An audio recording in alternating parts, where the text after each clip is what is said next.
Hello mga bay! Good afternoon sa inyo. Tingnan mo yung ginagawa ng kumpare ko.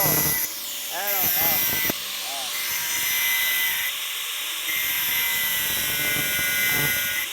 Baliktad ng ringer.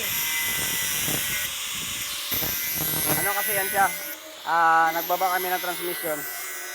Tapos kumakapyos na kasi yung ano yan. Ito yung mag-i-start ka. Nabungi na kasi yan. Dito. Pakita mo natin pre. Ayan. Ayan, nabubungi na siya. Ayan. Ayan.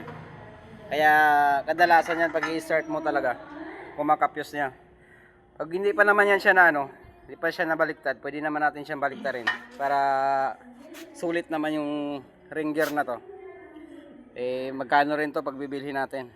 Ayan lang. Pwede naman hasain mo lang yung gilid niyan. Pag nakaharap sa'yo, nasa kaliwa yung top test mo ng ano, tulad nito. Sa kaliwa, kasi ang ikot ng starter talaga, pakaliwa yan, ito yung magpapaandar tayo ng ano, ng makina. Ganyan lang. Ibali tatabasan natin dito. Yan, paikot yan siya. Pero ito yung dati yung ano, nakaharap talaga. Once na magaganyan na siya, pwede na natin siyang baliktarin tulad nito. Yan. Para medyo less yung ano, less yung gastos natin. Kasi yung ano na yan, ano na kasi yan, mahina na siya humatak. Kaya sinama na namin yan. Nabubuisit ng driver niyan. Matagal daw magandar. So, yan lang muna mga boys. Salamat. Yung pare ko. Nakasalamin pa. Kagaling lang kasi ng mata niyan eh. Kaya ano na ngayon siya, nag-iingat na. Kasi natalsikan na ng ano yan, grinder yung mata niyan. Sawa ng Diyos.